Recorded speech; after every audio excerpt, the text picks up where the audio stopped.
यहाँ मथुरा पहुंचे कृष्ण के शरण में प्रणाम करते हुए स्तुति किया है। तो ऐसे मथुरा में आ गए भगवान और मथुरा में आके बहुत सी उस धनुष का भंजन किए जो कंस के पास धनुष है, बहुत से राक्षसों का विनाश किया। एक धोबी का प्रसंग है जो वही त्रेता युग वाला धोबी है जो श्री शिव जी के ऊपर कलंक लगाया है। वस्त्रों को साफ करता है धोबी, परंतु अपने मन को साफ नहीं किया गया। श्री सीता ने जो जनक सुता जग जननी जानकी अतिशय प्रिय करुणा निधान की ताकि जो पल कमल बनाओ और जान निर्मलवती पाओ। ऐसे श्री सीता जी के ऊपर कलंक लगाया जो सबको निर्मल करने वाली है, पवित्र करने वाली है।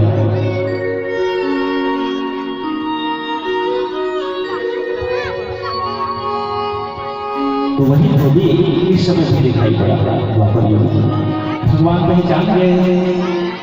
तो कंस का एक सेवक था, कंस के वस्त्रों का साफ किया करता था। तो भगवान वस्त्र मांगे उससे, बिल्कुल मना कर दिया। अरे गंवार कहीं के, ग्वाली कहीं के, पहाड़ी कहीं के, कभी बाप में ऐसे वस्त्र देखे भी हो। ऐसा जब कहा भगवान से, वैसा तमाचा फिर दिया, वो कई भंवर घूम गए और ऐसे गिरा कि सीधा मर गया। तो इस तरह धोबी का उद्धार किए और सीधा कहा गया, भगवान के पास चला गया, भगवान के लोक में चला गया। दर्जी ने वस्त्र सील दिए, जो वस्त्र थे सब उसको पहन करके भगवान आगे बढ़ रहे हैं। सुदामा नाम का माली आया, उसको उद्धार किए। कुब्जा आई, ये भी कंस की सेविका थी, अंगरागनी हुई थी, कंस के शरीर में लगाती थी। ये कौन थी? पहले जब वही मंथरा थी। तो राम की सेवा नहीं की, इसलिए कंस की सेवा कर रही है। लेकिन भगवान श्री कृष्ण ने कहा कि उसको भी धन्य करना चाहिए, अंगरागनी है। तो भगवान को देख करके मोहित हो गए। इसको सब कुब्जा कुब्जा कहते थे, लेकिन भगवान श्री कृष्ण कुब्जा कुबड़ी, कुब्जा माने कुबड़ी, ऐसा नहीं बोलते, ऐ सुंदरी ऐसे बोलते। तो पहली बार किसी ने सुंदरी कहा तो बड़ी गदगद हो गई। और जितना अंगराग भगवान को दे दी, तो भगवान को छू करके सर्वांग सुंदरी, दिल की सुंदरी बना दी। तो ये मन ही कुब्जा है। जब तक इसमें संसार के प्रति राग बना हुआ है, तो वही राग मन को बिगाड़ दिया है। जैसे शरीर में कुंवर निकल जाए तो शरीर बिगड़ जाता है, वैसे ही जब तक राग मन में काम, क्रोध, लोभ, राग इत्यादि है, तो वही मन की कुंवरता है। मन की स्थिति सुंदर नहीं है। तो मन का जो राग है, वो भगवान को जिस दिन हम लोग समर्पित करेंगे, तो भगवान फिर हमारे मन को अनुराग से भर देंगे। और जिस दिन भगवान के प्रति अनुराग उदय हुआ, तो जान लेना चाहिए फिर भगवान से मिलने में कोई देरी नहीं है। तो ऐसे कुब्जा का उद्धार किया। कुब्जा हाथ में कहने लगे, चलिए महाराज मेरे घर।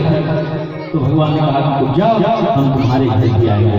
और तब धनुष का भंजन किए।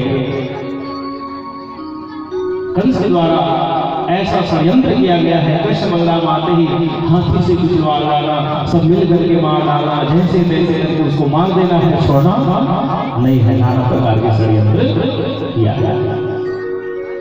तो अब रात्रि में विश्राम किए, अमराई का विश्राम किए। भगवान अमराई है। ये अमराई क्या है? तो श्री रामचंद्र मानस में लिखा है, संत सभा चौदिशी अमराई। ये संत सभा अमराई है, जहाँ पर भगवान विश्राम करते हैं।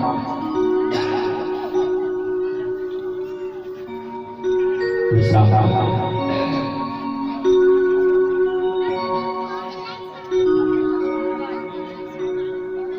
प्रातः काल जब हुआ तो नाना प्रकार के वाद्य यंत्र बजने लगे। कंस की सभा में रंगद्वार समासाद्य तस्मिन् नागं व्यवस्थितं अवश्यं कोल्यागमनं कृष्णो। तो उस बाजे की आवाज सुन करके अब सभा के साथ भगवान पुनः प्रवेश किए। तो दरवाजे पर एक हाथी, जिसका नाम कोलिया पीड़ बताया गया है, भयंकर शराब पिला करके पागल बना दिया गया था। कंस की आज्ञा है, कृष्ण बलराम जो भी सामने आए हाथी के द्वारा कुछ लवा दे। तो दरवाजे पर ही वो खड़ा था। जो भी श्री कृष्ण बलराम सामने आए, महावत था। तो कृष्ण बलराम भाग में अंकुश लगा करके चिंगाड़ता हुआ पागल की भांति हाथी कृष्ण बलराम को मारने के लिए दौड़ पड़ा। तो मानो श्री कृष्ण के कागज के हाथी, यदि तो हाथी ओरिजिनल था, तो श्री कृष्ण के लिए ऐसा था जैसे कागज का हाथी हो, ऐसा जोर से ऊपर घुमाया, ध्यान से पकड़ और उस हाथी का उद्धार। भीतर जब प्रवेश किए, चारों मुश्किल ये सब बड़े बड़े राक्षस है, ये चिल्लाने लगे, कृष्ण बलराम आओ तुम हमसे युद्ध करो, युद्ध करो, युद्ध करो। भयंकर चिल्लाने लगे। तो पैतरा बदल बदल करके कई प्रकार से युद्ध हुआ। इस प्रकार से युद्ध हुआ। इस युद्ध में बड़े बड़े राक्षसों का संहार किया।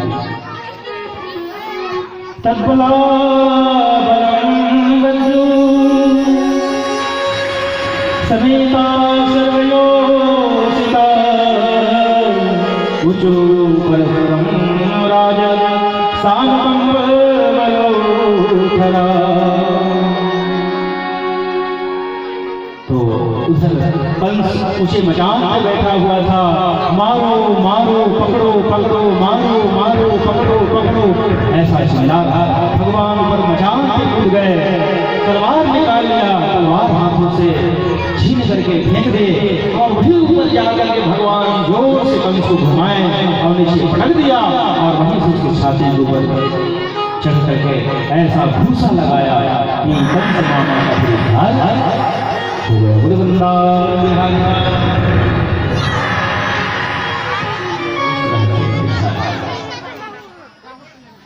तो कंस के नर्क गया क्या?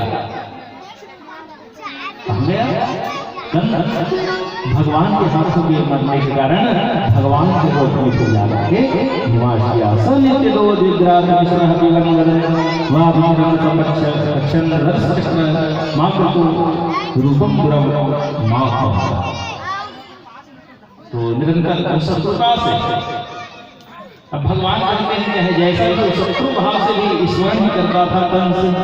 यदि ये कोई भाव वगैरह नहीं है भजन करने के, परंतु दिन रात इसी शत्रु भाव से कृष्ण आ गया क्या, कृष्ण आ गया क्या, ऐसे सोते समय भी सोते उठते बैठते चलते फिरते हर क्षण श्री कृष्ण दिखाई देता था कंस को। तो इसलिए निरंतर श्री कृष्ण को याद करता था, इसलिए भगवान को लोक में जाकर के निवास किया। और फिर उग्रसेन को उसको भी जेल में डाल दिया था। कंस के पिता है उग्रसेन, परंतु अपने पिता को जेल में डाल दिया था राज पाने के लिए। मुक्त किए, वसुदेव के बेड़ी बंधन में उनमें झगड़े हुए थे, उनको मुक्त किए। आंखों में आंसू आ गए, हाँ मेरा पुत्र हृदय से लगाया, जीवन उनका धन हुआ। वसुदेव जी आज उस कंस के कारागृह से मुक्त हुए हैं और राजगद्दी में स्वयं नहीं बैठे, उग्रसेन को ही बैठाया है। स्वयं राजा नहीं बने मथुरा का।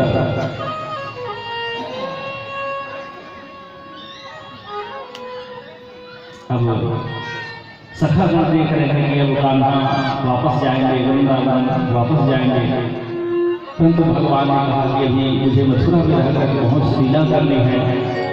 तो वहां से विदा किए, रोते बिलखते हुए सखागण सब वापस आया है।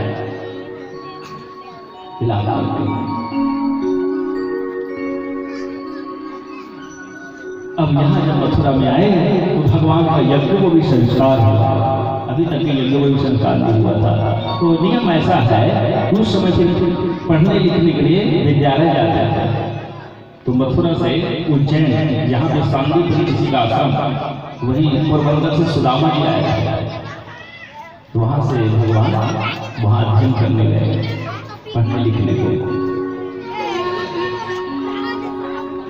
तो कुछ दिन में ही वो तो जितने विद्याओं का भंडार है, खदान है, वहीं से विद्याएं प्रकट होती हैं, उन्हें पढ़ने लिखने की जरूरत नहीं है। ये तो हम लोगों को सिखाने के लिए है कि विद्या विनयम ददाति विद्या, लेकिन आजकल की विद्या घमंडम ददाति। थोड़ा पढ़ लिख लिया, जिन शौक लगा लिया और मैं तो फिर अपना पर्सनालिटी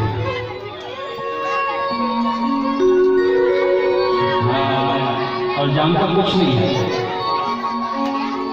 ये आजकल की विद्या है, इंटेलिजेंट है। तो पहले की विद्या विनयम ददाति ऐसा था।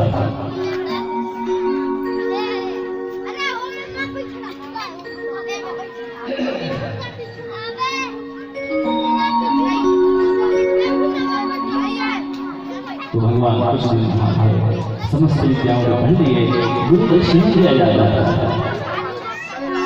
तो गुरु जी के मन में कोई प्रकार की कामना नहीं है, गुरु माता के चरणों में प्रणाम किए तो श्री कृष्ण को देख करके आंखों में आंसू आ गए। कहा कि बेटा मुझे मेरे पुत्र ये समुद्र किनारे प्रभास में गए थे तो वहीं से गायब है, नदारत है, तो तुम भगवान हो, तो मेरे मरे हुए पुत्रों को भी तुम ला सकते हो। तो अपने गुरु पुत्रों को लाने के लिए भगवान ये समुद्र के पास गया। समुद्र ने कहा कि महाराज मुझे तो मालूम नहीं है, परंतु मेरे अंदर एक संख राक्षस संख के रूप में रहता है, शंखाचूर जिसको कहा, हो सकता है वो निकल गया है। तो समुद्र के भीतर जा करके उस शंखासुर से युद्ध किए, भगवान उद्धार किए, पेट फाड़ करके देखते हैं तो उसमें उनके पुत्र नहीं है। उसी शंख का नाम हुआ पांचजन्यम। पांचजन्यम हर्षे सम देवदत्तम धनंजय। तो पांचजन्य शंख बजाते हुए यमराज की संयमनी गुड़ी में भगवान प्रवेश किए, तो वहीं पर उनके गुरु पुत्र है। तो यमराज के लोग से फिर मरे हुए गुरु पुत्र को ला करके दक्षिणा कर दिए भगवान। तो इस तरह से पढ़ लिख करके मथुरा में आकर के भगवान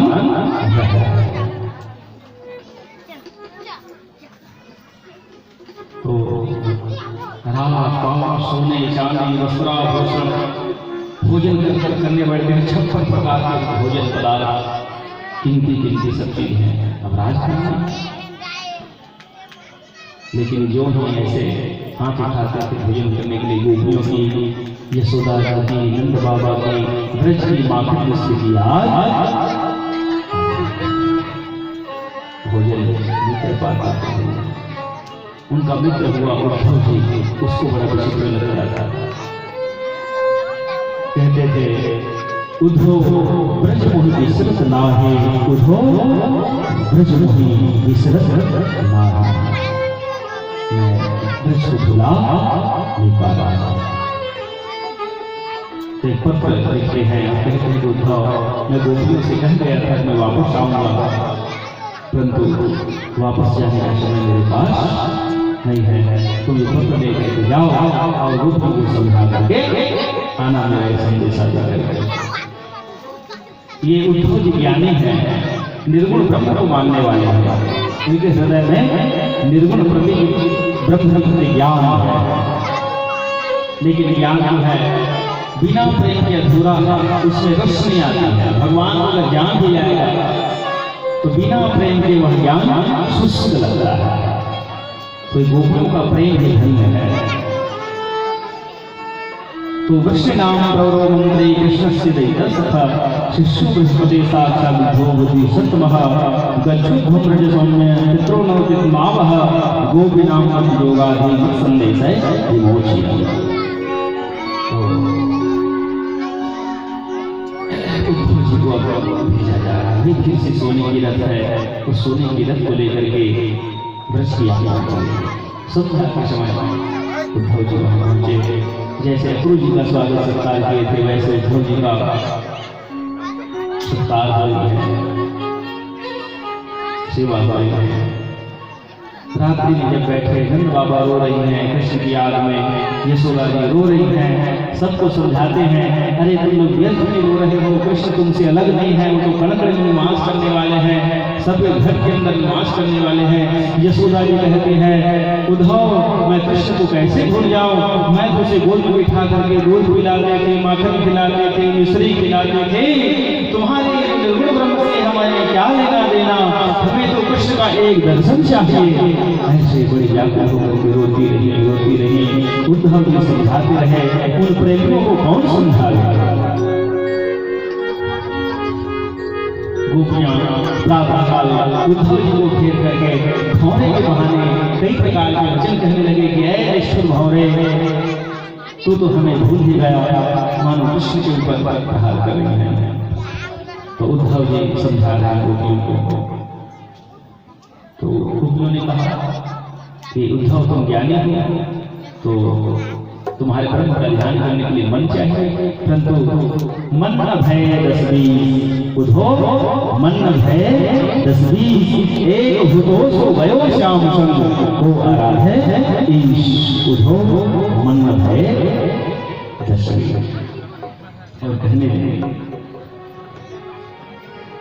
ये तो प्रेम की बात है वो, ये जो प्रेम की बात है वो, बंदगी तेरे बस की नहीं है, ये तो प्रेम की बात है वो, बंदगी तेरे बस की नहीं है, ये तो प्रेम की बात है वो, बंदगी तेरे बस की नहीं है, ये तो प्रेम की बात है वो, बंदगी तेरे बस की नहीं है, जब चलते होते हैं सोते, जब चलते होते हैं सोते, आशिकी इतनी सस्ती नहीं है, ये तो प्रेम की बात है वो, बंदगी तेरे बस की नहीं है, तो प्रेम की बात है वो।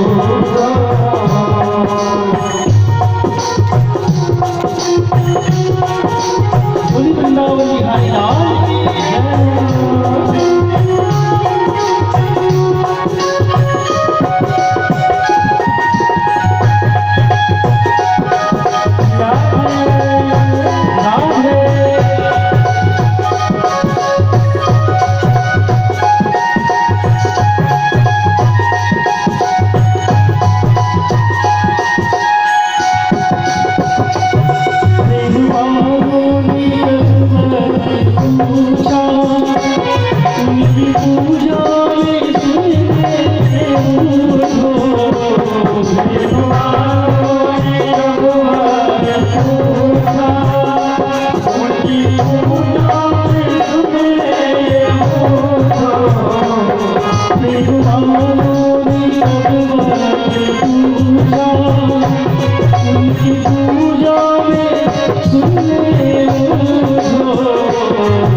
वो हकीकत में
वो नजर फिर तरसती नहीं है, ये तो प्रेम की बात है।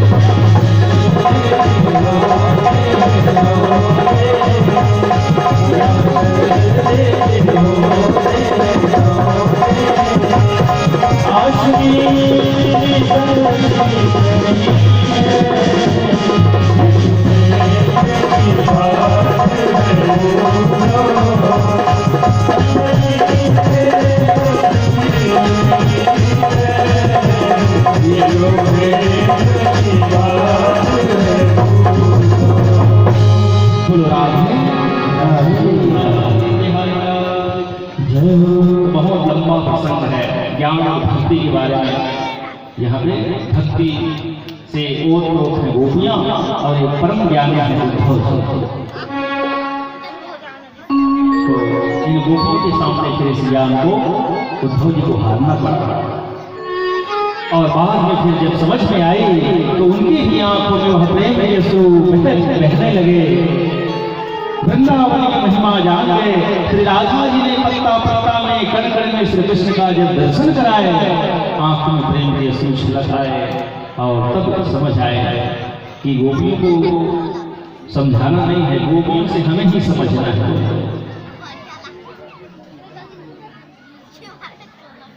राधा ऐसी है श्याम की दीवानी कि ब्रज की कहानी हो गई। भोली भाली गांव की गवारा तो पंडितों की वाणी हो गई। राधा ऐसी है श्याम की दीवानी कि ब्रज की कहानी हो गई। तो ऐसे ये गोपियां हैं, इनके श्री चरणों का धूल लेकर के बड़े बड़े पंडितों को, बड़े बड़े ज्ञानियों को सीखना है। उन्हें कुछ सीखने की जरूरत गोपियों को नहीं है। फिर उद्धव जी की समझ में जब आए, वृंदावन के धूल को, गोपियों के धूल को अपने सिर से लेकर के पागल की भांति वो प्रेम के असुर से उत्पन्न हो गया। बहुत दिन तक उद्धव जी रहे। फिर आप वापस आए। पहले बिल्कुल समझते थे, लेकिन वृंदावन से जब आए तो भगवान श्री कृष्ण के चरणों में लोग गए। वैसे उद्धव जी का जीवन धन्य। बहुत लंबा प्रसंग है, आगे चल करके आगे फिर आज विवाह तक तो पहुंचना ही है। भगवान एक विवाह 2-4 दिन 16,000 तो कम से कम आज तो एक को ही जाना चाहिए, तब जाकर के नहीं पहुंचेंगे। तो आइए भगवान विवाह का कुछ चर्चा किया जाए। जब मान लिए तो कंस की पत्नियां हैं अस्थि और प्राप्ति। इनके ससुर कौन है? वह जरासंध। उनकी पुत्रियां हैं अस्थि और प्राप्ति। ये संस्कृत में ये शब्द मिलेगा आपको। अस्थि माने है, प्राप्ति माने प्राप्त करना। इदम पुष्पम अस्थि, तो अस्थि माने है। तो हम लोग भी अस्थि प्राप्ति हमारे जीवन में भी दिखाई देगा। मेरे पास ये है, मेरे पास ये है, मेरे पास ये है, मेरे पास ये है, इसको प्राप्त करना है, इसको पाना है, इसको पाना है, ये और हो जाए, ये हो जाए। बस ऐसा ही फिर जीवन लास्ट समाप्त हो गया, कुछ मिलेगा। तो अस्थि प्राप्ति विधवा हो गई, बड़ी बुरी हो गई। अपने पिता जरासंध के पास जाकर विलाप करने लगे। जरासंध ने कहा, पुत्रियों मैं जानता हूँ वो कृष्ण बलराम को नहीं छोड़ूंगा, उनके साथ साथ पूरे यदुवंशियों को मार डालेगा। फिर सप्ताह बाद 23 से 7 सेना इकट्ठा करके मथुरा के गढ़ पर आक्रमण किए। मथुरा वासी बड़े परेशान हो गए, कई लोग उल्लाहना देने लगे। जब से कृष्ण बलराम आया है तभी से ये सब हो रहा है। तो फिर समुद्र के बीच में द्वारकापुर का निर्माण किए। ये मथुरा वासी की रक्षा की भगवान, और वहां सब ले जाके सबको ले जाकर सोने की द्वारिका वर्णन किया गया। अब 18वीं बार काल को लेकर के आया। तो भगवान पीताम्बर पहने हुए अब घर से बाहर निकले और जो मैदान में आए वहीं से भगवान रण को छोड़ करके भागने लगे। तो रण को छोड़ करके भागना चाहिए रण छोड़ करके, लेकिन भगवान ने बताए हैं हम लोगों को कि हर जगह फिरना नहीं चाहिए, कभी कभी भागना भी एक प्रकार का कला होता है, भाग निकल जाना। भागने से अगर भगवान बोल रहे हैं तो भागना चाहिए। तो रण को छोड़ करके भागी, इसको भगवान का नाम बड़ा रणछोड़ भगवान बोलिए, रणछोड़ भगवान की जय। भागने लगे एक गुफा में प्रवेश किए। वहीं पर सूर्यवंशी राजा उसको विश्राम कर रहा है, अपना पीताम्बर उठा दिया। काल पहुंचा, पीताम्बर ओढ़े राजा को कृष्ण समझ करके लात से प्रहार किया। इंद्र का वरदान था, बीच में कोई जगाया देगा कि तुम्हारे नेत्र ज्योति पड़ते ही भस्म हो जाएगा, इसलिए मुस्कुंद जो ही उठा उनके नेत्रों की ज्योति पड़ते ही काले बन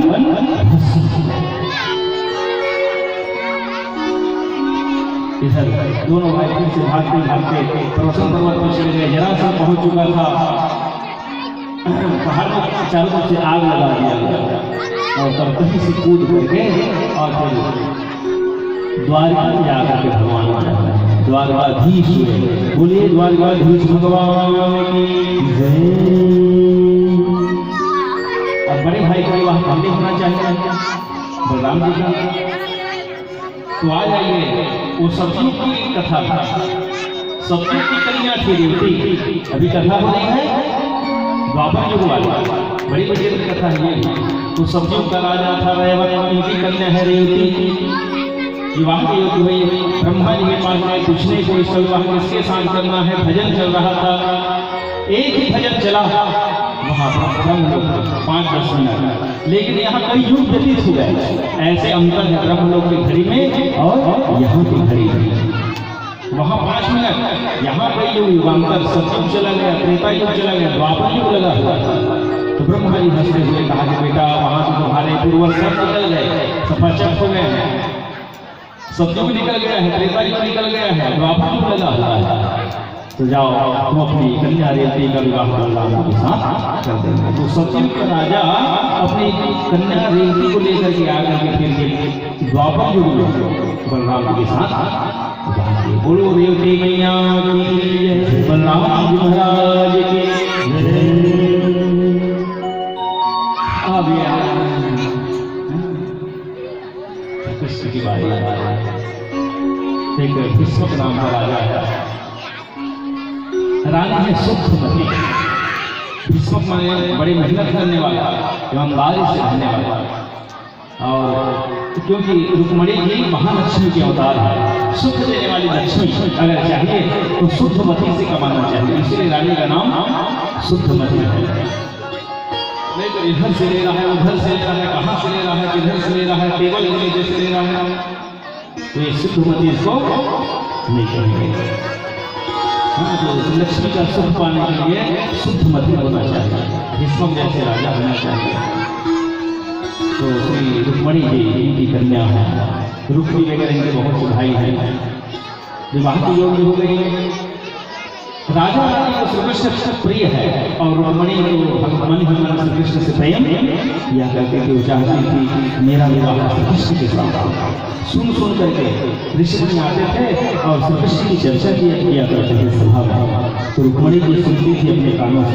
भगवान से कैसे प्रेम होगा, मानो सुन करके प्रेम होगा। भगवान ऐसे के पहले दिखाई नहीं पड़ेंगे, उनके बारे में सुनोगे, जानोगे, विश्वास होगा और तब जाकर के प्रेम होगा और तब भगवान मिलेंगे।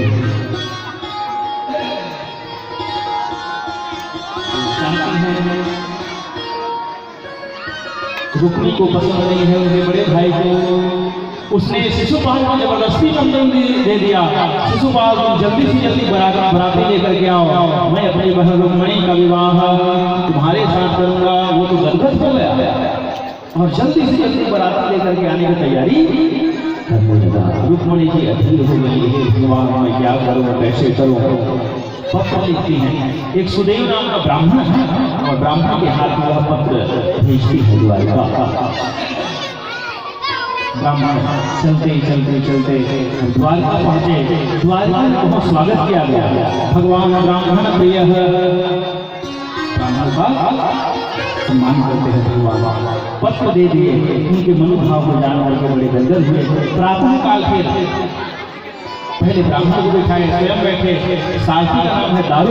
दारू से कहा गए, दारू तुम जल्दी से रखो आगे हाँक दो। बड़ी तीव्र गति से रथ चलने लगी। इधर बराती पहुंच चुके हैं, शिशुपाल दुल्हा बन करके आया हुआ है। वो भीड़ लगी हुई है। राजा क्या रुक्मणी की देख रही है, ब्राह्मण कितने समय आएंगे, कितने समय आएंगे। तो मुस्कुराते हुए ब्राह्मण को बातें देख करके रुक्मणी जी जान गई कि भगवान श्री कृष्ण ही पहुंच चुके हैं।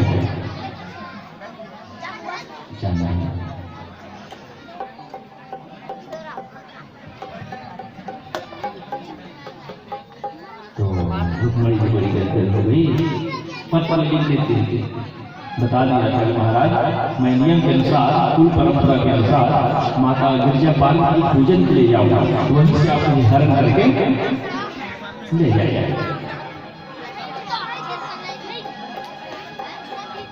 आजकल जैसे भाग कोर्ट में करते हैं, भगा कर चले गए, वैसे रुक्मणी ने कहा महाराज मुझे पसंद नहीं है, तो मुझे भगा करके ले जाइए। तो ये गिरजा पूजन के लिए और फिर रुक्मणी की सखियों के साथ में जा रहा है। यहाँ पर भी रुक्मणी मैया आएगी और कैसे फिर हरण होगा, कैसे फिर बाजा बजेंगे, पटाखे भी फूटेंगे। हाँ, कितनों को घराती बनना है, कितनों को बराती बनना है। आइए इस विवाह के आनंद में सब लोग। तो गिरजा पार्वती जी का मंदिर है, वहाँ पर पूजन करने रुक्मणी जी गए हैं।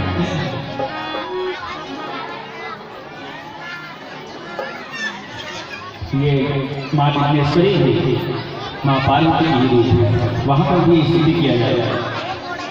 जय जय गिरिवर राज किशोर, जय महेश मुख चंद्र चकोर, जय गिरिवर राज किशोर,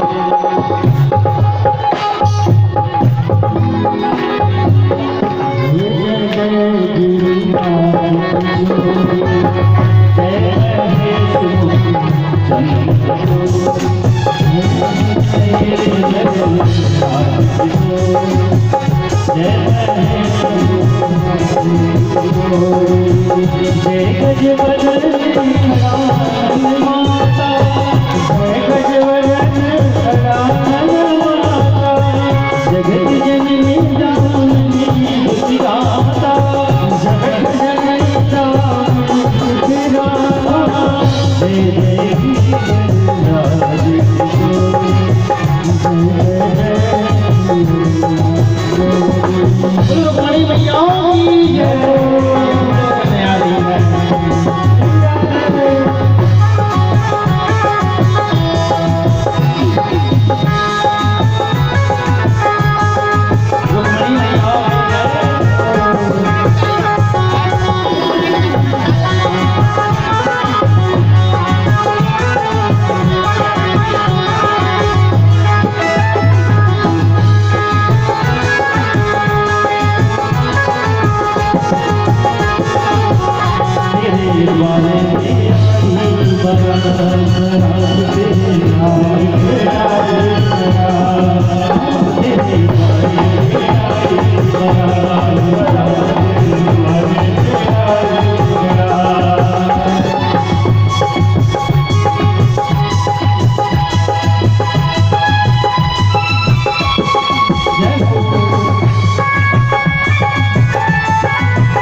Oh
है